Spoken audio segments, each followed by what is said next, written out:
김구 선생님 피난처.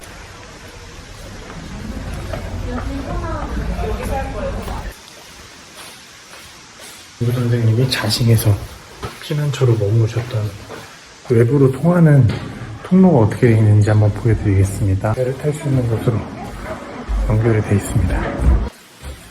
방, 식당이라고 되어 있죠. 여기가 이제 김구 선생님이 피신하셨던 자싱에 있는 김구 선생님의 거처입니다. 여기서 이제 위험한 상황이 닥치면 바로 탈출하셨다고 합니다. 김구 선생님이 머무셨던 침대이고요.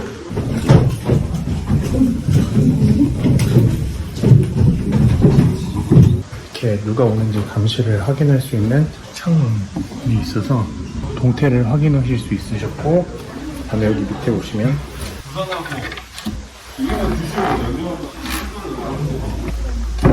누가 위로 쳐들어오면은 이제 바로 빠져나갈 수 있는데, 바로 여기 보이시는 배를 타고 바로 저쪽으로 강을 타고 바로 피신 도망을 갈 수 있도록, 아까 그 방에서 보신 그 비밀 통로를 통해 가지고 밑으로 내려와서 이 배를 타고 항상 피난을 갈 수 있게, 피난하기에는 최적의 장소라고 볼 수 있습니다.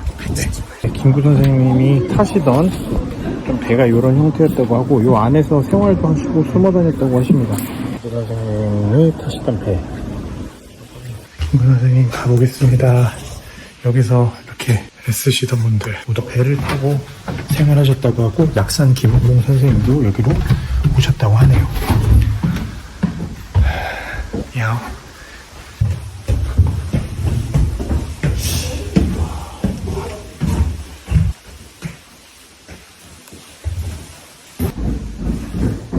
신동생 부부 침실. 이분들이셨대요. 침실입니다. 거울. 그리고 여기는 창이고요. 자생 피난처를 이렇게 잘 둘러보고 갑니다.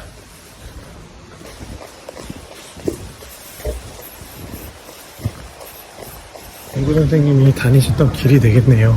상하이에서 이곳으로 오신 이유는 윤봉길 의사님의 홍커우 공원 의거 이후에 일제 감시가 아주 심각해졌고, 심지어는 프랑스 조계지 안에 들어와가지고 임시정부 요인들 그리고 독립운동가들을 잡아가기도 했습니다. 예를 들면 안창호 선생님은 실제로 잡히셔가지고 그 이후에 옥고를 치르시다가 돌아가셨고요. 감시를 피해서 상하이가 아닌 다른 중국 내륙 지역으로 오게 되는데, 기차를 타고 여기 자싱 지역에 일단 오셨다고 하고요.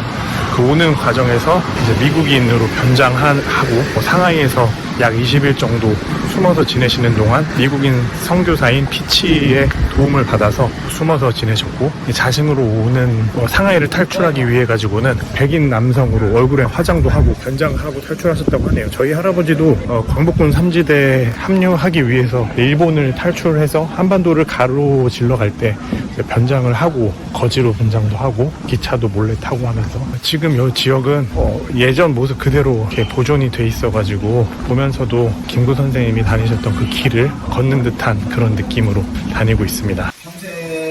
독립운동에 일제 경찰이 이 자싱에까지 와가지고 이 김구 선생님과 김시정부 요인들을 찾게 혈안이 되게 됩니다. 이 창문을 통해 보게 되잖아요. 이걸 보게 되면 중정 공간이 보여요. 이걸 보고 위기감을 느낀다 그러면 어떻게 하냐? 이 바닥에 피난구가 있습니다. 이렇게 들면 이 바닥으로 이제 연결이 되고요. 이 바닥으로 연결이 되고, 이 바닥으로 연결될 때 어디라고 하냐면 저 뒤쪽에 보시게 되면 강이 있죠. 네, 저희가 나무가 되게 되는데, 나무로 바로 나갈 수 있게끔 피신할 수 있게끔 하게 되는 거고요. 배를 타고 이제 나갈 수 있게끔 되어 있는 구조가 되겠고요. 2층에 보게 되면 거주 공간이 있습니다. 생활 공간이 있게 되는데요. 안에 서서 생활도 했지만 사실상 선상 생활을 더 많이 했다고, 흰색천이나 뭐 이러한 것을 표식했을 때는 안전하다. 그래서 이제 들어와서 생활을 하시게 되는 거죠. 예, 선상회의가 이제 있었던 것이라고 할 수가 있겠죠. 그 영화 그 일정인가요? 김홍봉 역할을 했던 항저우에서 이제 배를 타고 이랑사랑 김홍봉이라고 뭐 이렇게 자기가 가리키잖아요. 황해도 해주 출신인데 안중근 의사도 황해도 해주 출신이세요. 김구 선생님은 일찌감치 동학에 참여를 하십니다. 황해도 해주의 동학군 접장이었어요. 행동대장과 같은 접장이었는데, 그것을 막았던 선봉장이 누구냐면 안중근이었어요. 홍위 장군이라서 붉은색 옷을 입고 말을 타고 나가는 홍위 장군이라고 안중근 의사가 그때 이제 불려졌다고 합니다. 어떻게 보면 그 상대의 적군이죠. 적군인데 안중근 의사의 아버지였던 안태은 선생님이 김구 선생님을 만나서 설득을 시키죠. 안정근, 안공근. 이분들하고 긴밀하게 교류를 해왔고, 그 이후에 김구 선생님 같은 경우는 임시정부 활동을 할 때에 안정근, 안공근과 같이 활동을 하게 되는 것이죠. 그런 인연도 있는 관계라고 볼 수가 있겠습니다. 치아포 사건이라고 혹시 들어보셨나요? 명성황후가 시해되고 난 이후에 황해도 일대에서 어느 일본인이겠습니다. 그거를 안 이제 고종이 사형 집행을 정지시킨 거죠. 당시에 사형을 집행하려면 황제의 승인을 받았어야 됐어요. 김구 선생님이 살아남을 수 있었습니다. 동료들의 도움을 받아서 탈옥을 하죠. 상동 청년의 집단이 뭐였냐면 독립운동가들이 모여있는, 그래서 거기에 들어가심으로 인해서 독립운동의 기반들이 만들어지게 된 것이죠. 그 이후에 그런 인적 자원들을 통해서 김구 선생님이 나중에 독립운동을 하실 때 도움을 많이 받게 되게 됩니다. 김구 선생님 같은 경우는 동학에도 가셨고 불교에도 들어가셨었고, 그리고 기독교에도, 어떻게 보면 사상적으로 모든 것을 다 통달하셨던 분이라고 얘기를 합니다. 일제에게는 김구 선생님을 체포하기 위해서 혈안이 되게 되죠.